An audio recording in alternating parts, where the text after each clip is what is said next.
Bear down, fam. The Bears voted to move their stadium to Hammond, Indiana, and I'll break down why Illinois already lost this fight without even knowing it. Meanwhile, the secondary that led the NFL in picks is falling apart. Kobe Bryant and Kyler Gordon both out at the same time, and I'm telling you who's stealing their spot right now. And we're closing with the best news of the week. Darnell Wright dominated Montez Sweat, Turner's back on the field, and Caleb Williams landed the Madden cover, while Saquon Barkley said something nobody expected from a rival. Full breakdown right now. Monsters of the Midway. I need you to sit down for this one because we have spent months talking about this stadium saga like it was still up in the air, and the truth is that since early June, it stopped being up in the air. The Bears board of directors, the full McCaskey family plus Kevin Warren and Pat Ryan, formally voted to advance the team's stadium project in Hammond, Indiana. This is not a rumor.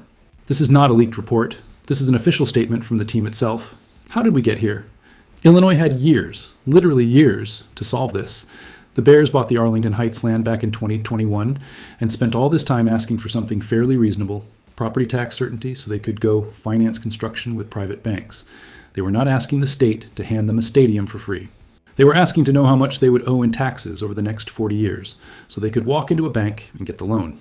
And the Illinois legislature, session after session, year after year, could not deliver that certainty.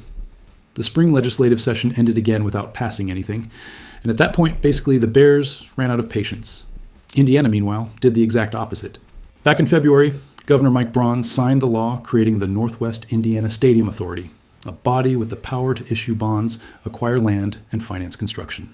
The state put up to $1 billion in incentives on the table, and the Bears, for their part, committed more than $2 billion of their own money to the project.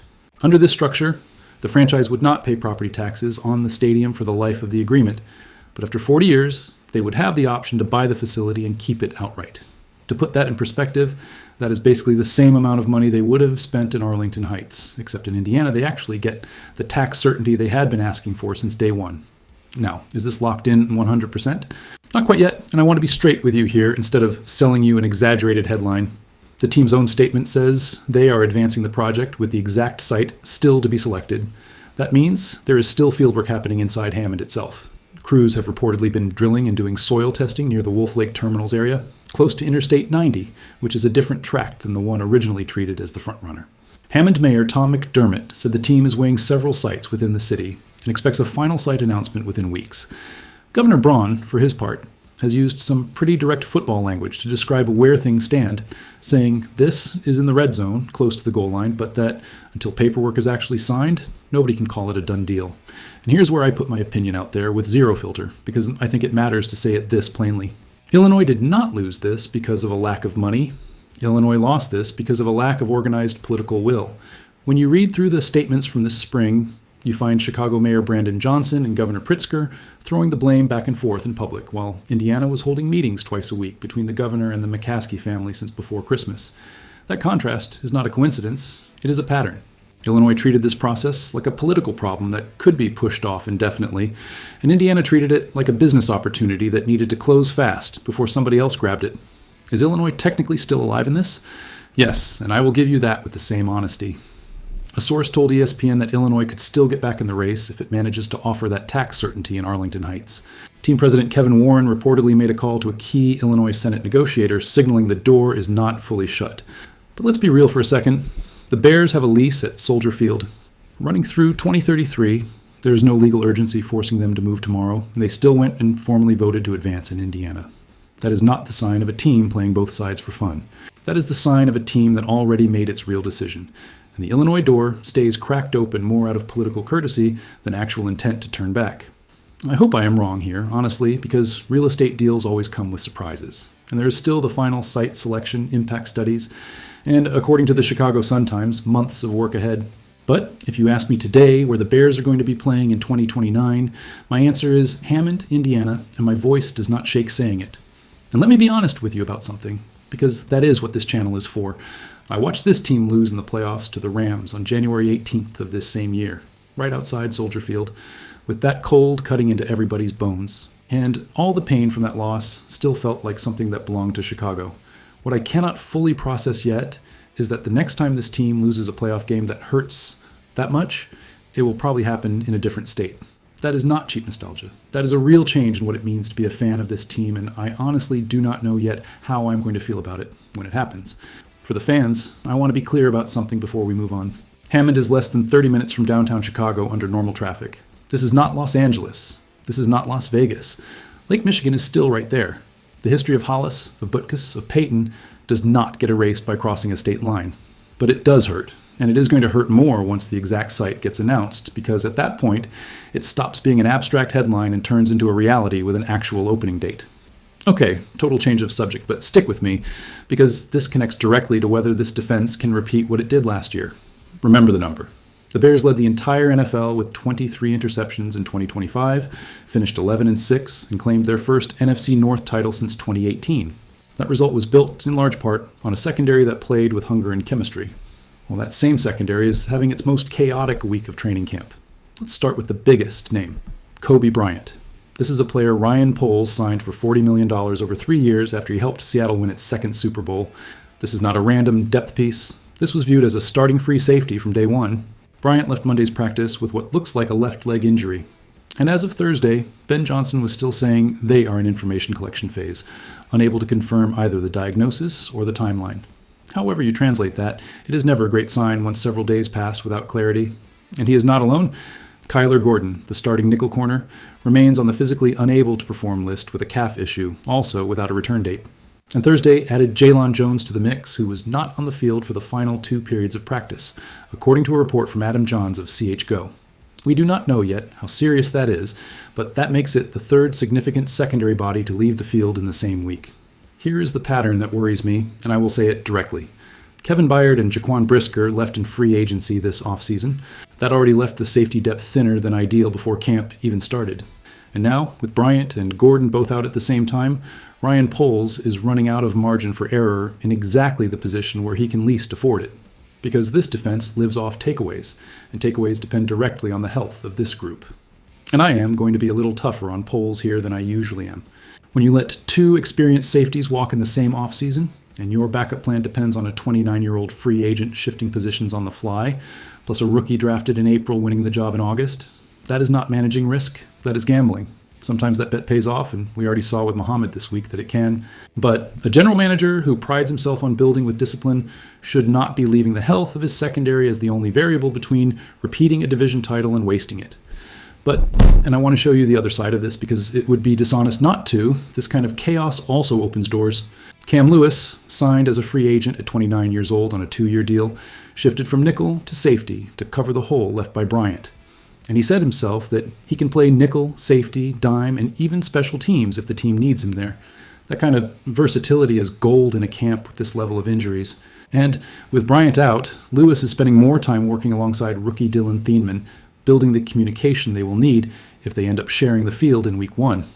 And on the other side, at cornerback, Jalon Jones leaving opened the door for rookie Malik Muhammad, who according to Courtney Cronin of ESPN got several first-team reps playing nickel during the 2-minute drill. Muhammad had been competing for the outside CB2 job against Tyreek Stevenson, but most of the recent news has him working in the slot, not outside. And I will admit that slot competition is the one I am most interested in following, because if Muhammad earns the coaching staff's trust in there, he has multiple paths to real playing time this season. Now, about Stevenson, he is still running with the first team on the outside, which suggests he is the current favorite to win that job. But I am not going to stay quiet about the obvious part here. This is the same player who was benched last season for underwhelming play. Running with the starters in August does not guarantee anything if he goes back to playing the way he played when they sat him down. My honest read on all of this is the following. This is not a crisis that is going to sink the season, but it is a signal that the depth of this Bears secondary is more fragile than last year's results made us believe. 23 interceptions with Byard, and Brisker healthy is one thing. Sustaining that level with rookies and role players improvising in August is a completely different thing. I am going to be watching Bryant's recovery closely over the next few days, because if his absence stretches into multiple weeks, this stops being a camp headline and becomes a real September problem. And look at how this connects to that first story. While the franchise fights outside the lines over where it is going to build its house, inside the lines there is another quiet fight going on over who is going to protect the house they already have, which is this roster built to compete right now. After 2 heavy stories like that, I needed something to give me a little hope this week, and Hollis Hall delivered on a few different fronts at once. I will start with Darnell Wright, because this guy's answering the millions he just signed in the best possible way. Days after inking his 4-year extension, Wright went out to one-on-one battles against Montez Sweat, one of the best rushers in the league, and according to a report from ESPN's Courtney Cronin, he did not lose a single rep across 3 separate matchups.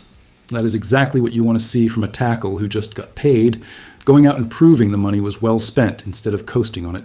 Jordan Vandenberg also caught my eye, the rookie defensive tackle who is slowly starting to turn heads. Brad Biggs of the Chicago Tribune saw him blowing up the third-team offensive line during the 9-on-7 period, plus beating Luke Newman and Logan Jones in individual one-on-one reps. And according to Adam Jans of CHGO, Vandenberg also picked up snaps with the starters during run drills. That is exactly the kind of progression you want to see from a rookie in week 2 of camp. Not one flashy day, but a steady upward curve. And I cannot skip over Cairo Santos because a kicker's quiet work almost never gets celebrated, but it deserves a mention. On Thursday, he connected on all 6 field goal attempts, including 3 from beyond 50 yards.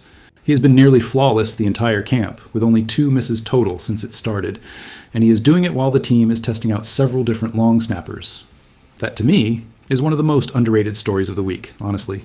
Every single August, we do the same thing. We spend 8 minutes on the offensive line, and the quarterback and the kicker who does not miss a single one gets a passing mention like it is automatic. It is not. On the defensive side, there was also a sign of progress with Shamar Turner. He tore his ACL in week 8 of last season, and on Thursday he was seen outside the building for the first time, doing strength and conditioning work off to the side of the field.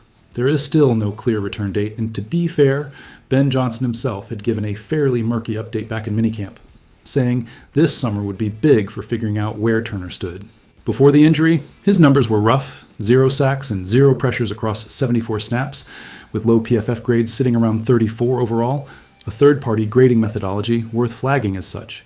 But Turner's development in 2026 matters more than it might look, because Gervin Dexter is a free agent in 2027, and Grady Jarrett is a cut candidate next offseason.